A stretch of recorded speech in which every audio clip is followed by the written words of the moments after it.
దైవజనులు పాస్టర్ గారు మంచిగా వచ్చారు. నాకు చాలా ఇంటికి బాగాలేదు.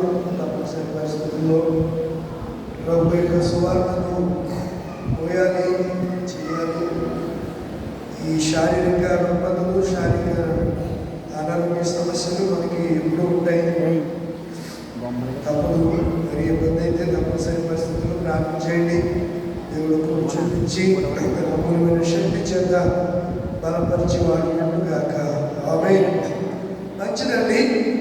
పరిశుద్ధ గ్రంథంలో ఈరోజు మన ధ్యానాంశం పిల్లలు, మీరందరూ పిల్లలే.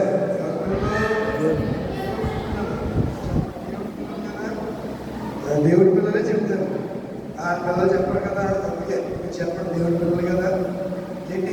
External cleaning.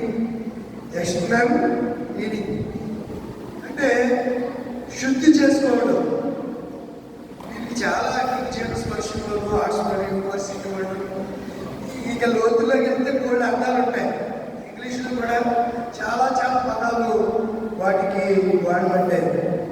రాత్రి మీకు భారము బర్రె అనే ఒక అంశాన్ని చెప్పుకుంటారు. ఏమిటి భారం? ఏంటి? ఏ భారం?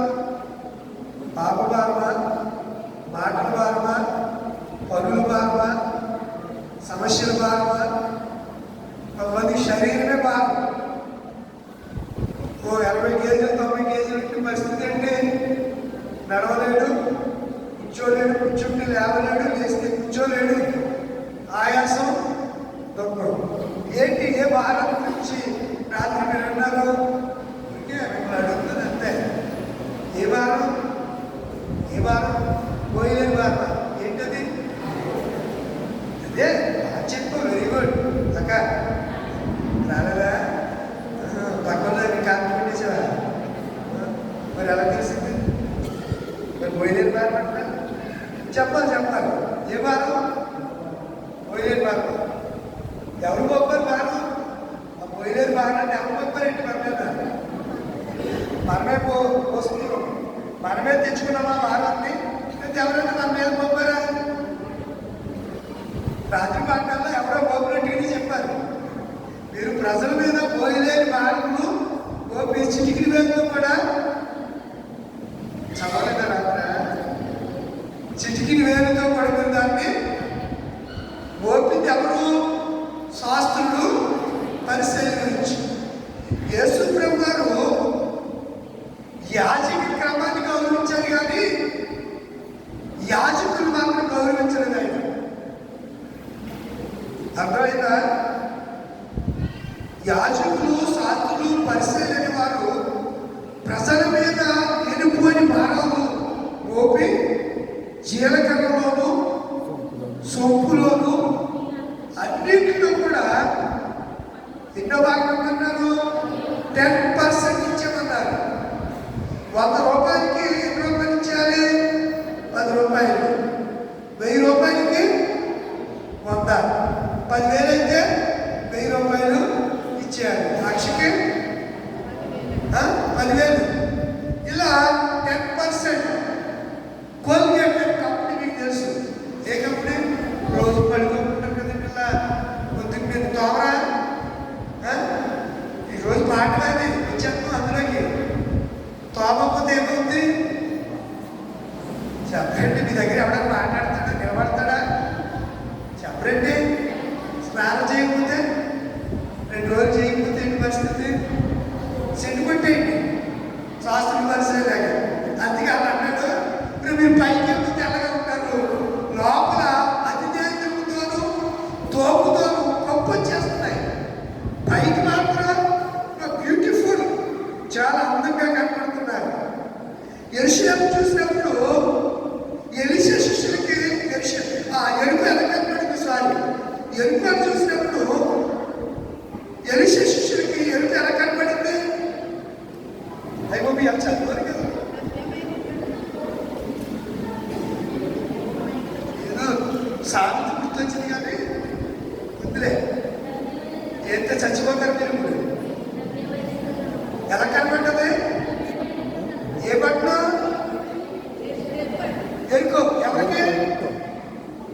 ఎరుకోయే ఎవరికి ఎవరికి కనపడింది రమ్యంగా?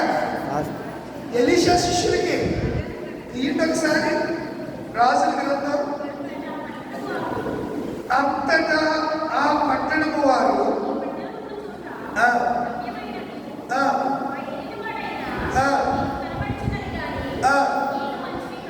ఏ మంచి కదండి. 18 వచ్చిన చూస్తే మీకు ఇంకా బాగా అర్థమవుతుంది.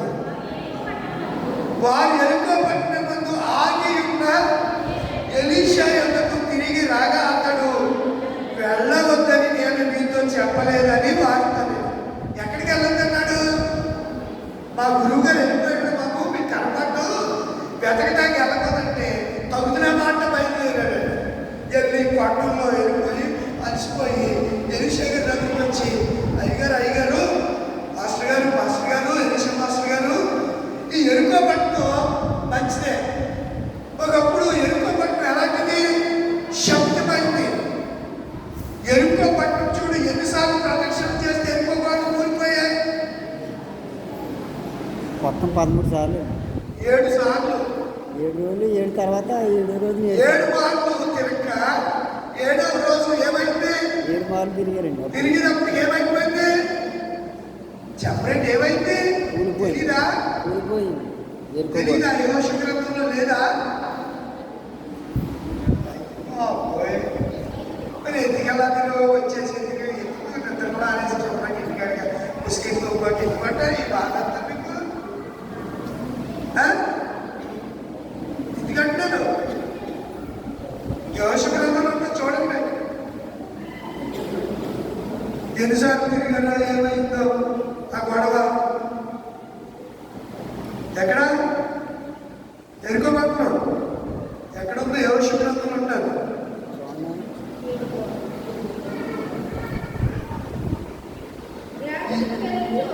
అమ్మా ఎక్కడ చదువుతున్నారా? 6:14 అంటే 6:14 చూడండి.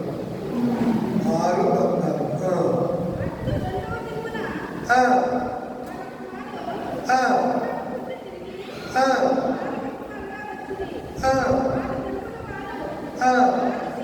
ఇలాగూ చూడండి. 17 వచ్చినానికి 16 7 మార్లు యాజకులు బోర్లు వదలగా యెహోవా జనులకు ఇలాగ ఆజ్ఞించెను, కేకలు వేయండి, యెహోవా ఈ పట్టణంలో మీకు ఈ పట్టణంలో దీనిలో మనది యావత్తు యెహోవా శపిపుడు రాహబను వేశ్య మనము పంపిన దూతలను దాచిపెట్టు కనుక ఆమెయు ఆయన ఇంటి వారందరూ మాత్రమే బ్రతుకుదురు. ఇంకా కిందకు వచ్చేస్తే శపింపబడి ఉంటాను కొంచెమైన మీరు తీసుకుని మీరు శాపగ్రస్తులై ఇశ్రాయేలు పాలకులకు శాపము తెచ్చి దానికి బాధ కలుగు చేతులు కనుక శపింపబడి దానికి మీరు పట్టుకూడదు. వెండి బంగారం ఎంతటి పాత్రలు ఇనుపు పాత్రలు యెహోవాకు ప్రతిష్ఠితులను వాటిని యెహోవా ధనాగారంలో ఉంచు. ఈ ఎన్నో పట్టు చుట్టూ 7 మార్లు ప్రదక్షిణ చేయగా ఎరుపు గోడలు ఏమైపోయి బాగా ఎత్తైన గోడలు అవన్నీ కూడా కుప్పకూలిపోయినాయన్నమాట. కుప్పకూలిపోయాయి. యెరూషలేమును వారు స్వాధీనం చేసుకున్నారు. అంతకు ముందే హాయి నుంచి ఎరుకకు యోషువ ఎవరిని పంపించాడు? వేగులు వారిని పంపించాడు. ఎంతమందిని? 2 పంపించి ఎరుకలో వేసేస్తే ఎరుక చుట్టూ పెద్ద గోడ ఉంది కదా. ఇప్పుడు చైనాకి గేట్ వాల్ అని పెద్ద గోడ ఉంది, పెద్ద గోడ. అలాగే శత్రు దుర్భేద్యమైన లోపలికి ఎవడు ప్రవేశించకుండా పెద్ద గోడ ఉంది. ఆ గోడ దానికి అంతటే దేవుని శక్తి చేత కూలిపోయింది. వెళ్ళి పురపాలించిన పడవసలా ఏమి లేకుండానే కూలిపోయింది. ఆ పట్టణాన్ని దేవుడు శక్తించాడు. శక్తిమైన దాంట్లో ఏంటి కూడా మీరు తీసుకోవద్దన్నాడు. కానీ ఒక మాట చెప్పాడు, మన వేగులు వారిని రాహబు అనే వేష ఏం చేసింది? భద్రంగా కాపాడింది కనుక ఆయన ఇంటి వారిని కాపాడు. వారు వేగులు వారు వచ్చేస్తూ రాహబుకి ఏం చెప్పారంటే కిటికీకి ఎర్రని దాగము వారికి కట్టమ్మా, కడితే మేము మా సైన్యానికి మేము చెప్తాం, ఇశ్రాయేలు ప్రజలందరికీ చెప్తాంరా, ఇదిగో ఫలానా రోజు ఇలా జరిగింది, ఆమె ఇంటిని పట్టుకొద్దు, ఆ గొడవలు చెప్తామని పేతురు వారు ఎవరితో చెప్పారు? రాహులతో చెప్పారు. అలాగే చేసింది. ఆ ఇంటి వారు రక్షించబడ్డారు. ఆమె క్రీస్తు యేసు వంశవళిలో చేర్చబడింది. అలాంటి శక్తిమైనటువంటి యెరికో పట్టణంలో ఎలీషా నిలిచి ఉండగా, ఎవరు నిలిచి ఉన్నారు? ఎందుకు శక్తిమైపోయిందంటే దేవుడు దాన్ని శపించాడు. ఈ రాజుల 2వ గ్రంథంలో త్వరగా చూడాలి. మనం చదువుకునేటువంటి ఈ లేఖనంలో రాజులు వారు యెరికో పట్టణం ముందు ఆగిన ఎలీషా ఎందుకు తిరిగి రాగా అతడు చెప్పాడు. అంతటా ఆ పట్టణం వారు, ఈ పట్టణమున్న చోటు రమ్యమైనదని ఆ ఏలినవాడని నీకు కనబడుచున్నది, కానీ వీళ్ళు ఎవరంటున్నారు? ఎందుకు అది అలా పాడైపోయింది? దాని ఓటలన్నీ, నీటి జలధారులన్నీ, జలవుతులన్నీ, భూగర్భ జలాలన్నీ ఎందుకు పాడైపోయాయంటే దేవుడు ఆ పట్టణాన్ని ఏం చేశాడు? కింద బాగా, పైకి మాత్రం ఎలా కనబడింది? వేడి పండు చూడు, వేలిపై ఉండు, పొట్ట ఇంపు చూడు, పురుగులు ఉండు, పిరికి వాని మందిని విక్కమే లేకుండా విశ్వదావిరమ్మ ఇదిరా వేమాలని ఎప్పుడో రాశాడు ఆయన. మీరు ఆలోచించండి పిల్లరా, యెరికో పట్టణం ఎలా కనబడుతుంది? శాస్త్రులు, పరిసయ్యులు బాహ్య శుద్ధి, బాహ్యానికి ఎలా కనబడుతున్నారు? చాలా అందంగా కనబడుతున్నారు. కానీ అంతరంగం వారికి సరిలేదు. దేవుడు శుద్ధి ఎక్కడ కోరుకుంటున్నాడు? అంతరంగంలో శుద్ధి కోరుకునే దేవుడు. దేవుడికి ఏం కావాలి? అంతరంగ శుద్ధే కావాలి. కానీ బాహ్య శుద్ధి అంటే, బాహ్య శుద్ధి అంటే శుభ్రం లేకుండా ఉండటమా? కాదు కాదు. నువ్వు వాటర్ స్నానం చేయకుండా ఉండటమా? కాదు. నేను బ్రష్ చేయకుండా ఉండటమా? కాదు. తలదూకోకుండా ఉండటమా? కాదు. లేకపోతే పడుకోకుండా ఇది ఎప్పుడు జరిగే దినచర్యలు. ఇవి ఎప్పుడూ జరిగే దినచర్యలు. వీటి గురించి దేవుడు ఎప్పుడు అంతగా మాట్లాడలే. వారికి అర్థం అవ్వాలని, ఎవరికి? యేసుని వెంబడిస్తున్న వారికి. వీళ్ళు చూస్తే ఏ అంగీలు వేసుకున్నారు? తెల్ల అంగీలు వేసుకున్నారు. సమాజంలో వీధి వల్ల ఊరుకుని నిలబడి దీర్ఘ ప్రాంతంలో చేస్తున్నారు. భక్తులందరూ ఏమనుకుంటున్నారంటే ఏళ్ళే నిజమైన భక్తులు అని అనుకుంటున్నారు. అందుకే యేసు ప్రభు వాళ్ళు సున్నం కొట్టిన సమాధానం. వాళ్ళు ఎవరు? పైగా కనబడుతున్నారు.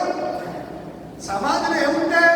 కుళ్ళిపోయినటువంటి స్కిల్టన్స్ ఉంటాయి, ఎముకలు ఉంటాయి, కప్పు కొడుతుంది, వాసన వస్తుంది. కానీ పైకి సున్నం వేసినప్పుడు అది ఎలా కనబడుతుంది? చాలా బ్యూటీగా కనబడుతూ ఉంటారు, అందంగా కనబడుతూ ఉంటారు. యెరూషలేము యెరికో ఈత చెట్లు ఎక్కువగా ఉంటే ఆ స్థలం. ఈత చెట్లు అంటే ఖర్జూర చెట్లు అన్నమాట. మనకి ఇక్కడ ఈత చెట్లు ఎలాగో అక్కడ ఖర్జూరం విరివిగా పడతాయి. ఎక్కడ పడితే అక్కడే ఉంటాయి. త్రోపలు అక్కడ ఉంటాయి. ఎక్కడ పడితే అక్కడ. యెరికోలో ఉన్నటువంటి ఖర్జూరాలు ఆఖరికి అరబ్ దేశాల్లో కూడా ఎక్కడ ఉండవు. యెరికోలో బాగా విస్తారమైన ఖర్జూరం పంట.